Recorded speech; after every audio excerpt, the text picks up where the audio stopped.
Avec 131 voix pour, 6 contre et 4 abstentions, les conseillers nationaux ont adopté ce mardi 2 projets de loi, ce qui entre dans le cadre de la mise en œuvre de la politique de développement du patrimoine de l'État et de la promotion des investissements privés. Plus de désagréments sur la voie publique, surtout pas avec les mototaxis. Leurs syndicats et le ministère des Transports ont signé un pacte ce matin. Ils prévoient entre autres le respect du code de la route. Et puis lors de la conférence de presse marquant le lancement des activités de l'Institut français du Tchad, le programme de prestation de quelques artistes est annoncé.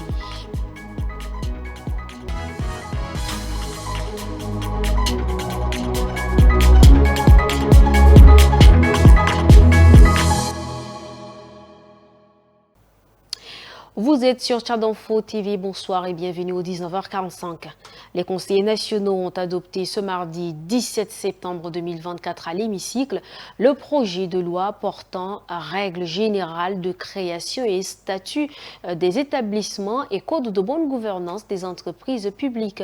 La séance plénière est dirigée par la deuxième vice-présidente du CNT, Mbaïnaï Eugénie. Le ministre des Finances, du Budget, de l'Économie et du Plan, Tahir Ahmed Guilling, était convoqué, ainsi que la ministre secrétaire générale du gouvernement, Dr Ramatou Mahamatou Touan. Regardez. Le projet de loi portant règles générales de création et statut des établissements est un outil qui catégorise non seulement les établissements publics, mais fixe également les conditions dans lesquelles ils doivent être créés, fusionnés et même être dissous. Quant au deuxième projet portant le code de bonne gouvernance des entreprises publiques, il se veut un moyen d'amélioration de la transparence, des suivis et de la gestion saine des entreprises publiques à travers la surveillance de leurs activités et leurs performances financières. Les conseillers nationaux ont émis des préoccupations sur les accords des subventions et d'accompagnement des entreprises publiques en difficulté financière et le cadre juridique actuel dans lequel exercent les entreprises publiques. Ce projet de loi présente quelques caractéristiques essentielles, notamment sur la forme des établissements publics, les établissements publics administratifs et les établissements publics industriels et commerciaux. Et ce projet porte aussi sur des catégories, porte sur la création, la fusion et la dissolution des établissements publics. Ce texte est en fait un texte de loi organique qui va organiser la création des établissements publics. Ces deux projets de loi entrent dans le cadre de la mise en œuvre de sa politique de développement du patrimoine de l'État et de la promotion des investissements privés. Le projet de loi a été adopté par 131 voix pour, 6 contre et 4 abstentions. Le commentaire de Yves Dangourbé rendu par Assomor Djimleila. Au deuxième titre, le ministère des Transports et de l'Aviation civile et le syndicat des mototaxis ont signé un pacte relatif à l'activité des mototaxis dans la capitale ce mardi au sein du ministère. La signature de cet accord a lieu en présence du ministre des Transports, Mme Fatime Goukouni, à Odey, et met en lumière, entre autres, le respect du code de la route. Emmanuel et Boyom Krios. Après les explications du ministre, les deux parties apposent leur signature sur le document.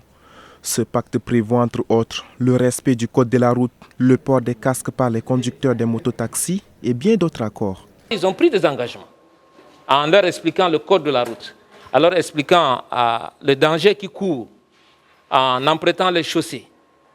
Eux-mêmes ont pris des engagements, parmi lesquels le port obligatoire des casques qui existe déjà dans le code de la route, le port de charge quand ils prennent beaucoup de charges. Tout cela leur a expliqué. Eux-mêmes, ils ont pris des engagements à ce propos. Dès que le ministère met en place les textes, ils vont se mettre en règle avec les textes en vigueur. Le syndicat des mototaxis du Tchad exprime sa satisfaction quant à la signature de ce pacte. Ça fait une fierté pour les syndicats des mototaxis d'avoir signé un pacte avec le ministère des Transports pour vraiment être en règle, pour que les clandestins soient aussi en règle. Fruit d'un atelier organisé par le ministère à l'endroit des mototaxis en mai dernier, ce pacte a pour but de réglementer l'activité des mototaxis dans la capitale. Mobiliser les sources et poursuivre le plaidoyer pour l'éradication du ver de Guinée. C'est l'objectif d'une réunion internationale de haut niveau qui se tient ce 17 septembre à N'Djamena. Une rencontre qui voit la participation du directeur général de l'Organisation mondiale de la santé et de la présidente directrice générale du centre Carter d'Aleppo. Léra Lombay Bonaventure, rendu par Yves Ismaël. En 2023, selon le ministère de la Santé, le Tchad est le pays qui a enregistré plus de cas du ver de Guinée dans le monde. 9 sur 12. Pour la même année, sur les 657 infections chez les animaux, le Tchad en a notifié 494. Chez 2 de ses voisins, le Cameroun et la Centrafrique, post-certifiés du ver de Guinée, il est signalé une résurgence de la maladie, d'où la nécessité de conjuguer les efforts. La maladie de ver de Guinée, appelée communément la dracunculose dans notre langage médical, c'est une maladie invalidante. Elle est transmise par la consommation de l'eau contaminée. Le but de cette réunion, c'est de faire en sorte que les pays endémiques de cette maladie doivent faire un plan d'action conjoint. Mais la réussite de toutes les interventions, Monsieur le Premier ministre, je voudrais dire ça dans cette salle, le secret, c'est la communauté. Nous allons mettre la communauté au centre de toutes nos interventions. Malgré les efforts déployés, les défis demeurent.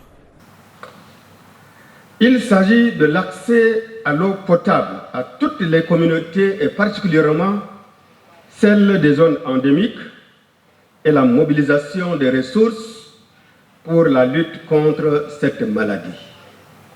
À cet égard, l'accompagnement résolu et actif de l'ensemble des partenaires intervenant dans le secteur est plus que nécessaire. Cette cérémonie est marquée par la signature de la déclaration dite de N'Djamena entre le Cameroun, la République centrafricaine et le Tchad, les engageant à œuvrer pour l'éradication du ver de Guinée d'ici 2030.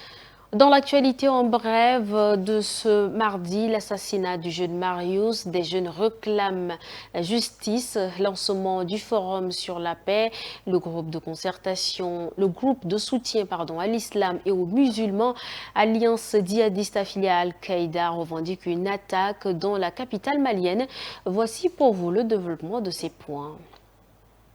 Dans l'actualité en bref, ce mardi, plusieurs jeunes à leur tête. Le président du Conseil national de la jeunesse du Tchad, Abakar Dangania, se sont mobilisés dans la cour du tribunal de grande instance de N'Djamena. Ils réclament justice pour le jeune Marius, assassiné il y a quelques mois, dénonçant l'impunité et appelant à des réponses concrètes des autorités. Dans le cadre du programme Jeunesse engagée pour la stabilité au Sahel initié en 2022 par le Bureau Paix et Sécurité du Centre de compétences Afrique subsaharienne, les jeunes du Tchad, membres du programme, organisent un forum sur la paix et la sécurité. La cérémonie de lancement a eu lieu ce mardi 17 septembre à N'Djamena, placée sous le thème Jeunesse et citoyenneté active au service de la paix et de la sécurité au Tchad. Ce forum vise à servir de cadre de réflexion pour encourager la participation et l'intégration significative des jeunes dans toute la sphère de la paix et de la sécurité et aussi de changer les discours négatifs et erronés sur la jeunesse comme synonyme de problème. Pour finir, le groupe de soutien à l'islam et aux musulmans Alliance djihadiste affiliée à Al-Qaïda a revendiqué mardi une attaque perpétrée dans la capitale malienne contre l'aéroport et un camp militaire assurant avoir infligé de lourdes pertes humaines et matérielles. Une opération spéciale cible l'aéroport militaire et les centres d'entraînement des gendarmes maliens au centre de la capitale malienne ce mardi, causant d'énormes pertes humaines et matérielles et la destruction de plusieurs avions militaires, a dit le GENIM. Dans nos provinces, à Adoba, la Fédération des cellules des jeunes agriculteurs ruraux du Logone-Oriental forme les 17 et 18 septembre les acteurs de la société civile ainsi que la responsable de la mairie de Bébidja sur la redynamisation des cadres de concertation départementaux, communaux et nationaux. C'est dans la grande salle de réunion de la mairie que se tient cet atelier. Tolobé Dieudonné, Guénaoudom Cynthia. Comment mettre en place une citoyenneté active et une bonne gouvernance à la mairie de Bébidja? Telle est la rengaine de cet atelier de formation des acteurs de la société civile ainsi que les responsables de la dite commune. Et c'est pour répondre à cette interrogation que le projet Citoyenneté active et gouvernance, ouverte au théâtre Kagot, se vulgarise à travers ses assises. Les objectifs poursuivis par le cadre de concertation sont entre autres contribuer à la restauration de la confiance au rapprochement des citoyens et les élus locaux, favoriser la communication entre les élus locaux et la population, impliquer la population dans le développement local, favoriser le partenariat entre la commune, les ONG, etc. Cet atelier s'avère une réponse aux difficultés auxquelles est exposée la commune de Bébidja. Nous constatons un manque. Et lorsqu'il y a un manque, on cherche à combler ce manque-là. Surtout dans la gouvernance, dans la transparence et dans le suivi de l'action publique. Ce sont là nos axes que nous sommes en train de mener. C'est un projet financé par l'Union européenne et à l'issue de cette formation, un changement de comportement est espéré. Au crochet de cette édition, l'Institut français du Tchad a lancé la saison 2024-2025 de ses activités culturelles ce mardi à travers une conférence de presse animée par le directeur délégué de l'Institut français au Tchad, Pierre-Hubert Touchard, au centre culturel Talino au Manou. Au cours de la conférence, Pierre-Hubert Touchard a dévoilé le programme de prestation de quelques artistes pour cette nouvelle saison. Il est dans un extrait proposé par Baïlassem Emmanuel et Boyum Krios. La programmation 2024-2025. Tout d'abord, l'événement de rentrée, ce sera le concert avec le retour d'Abdoulaye Ndergué, qui sera accompagné sur scène par des artistes tchadiens, mais également par 5 musiciens qui viennent de Toulouse et qui vont donc l'accompagner pour un renouveau de cet artiste majeur de la scène musicale tchadienne, où nous aurons donc ce concert qui va se dérouler le 27 septembre, donc la semaine prochaine, vendredi de la semaine prochaine, sur la grande scène de l'Institut français. Ce concert va être l'occasion de pouvoir partager les chansons les plus connues d'Abdoulaye, mais en même temps aussi des nouveautés, des nouvelles créations.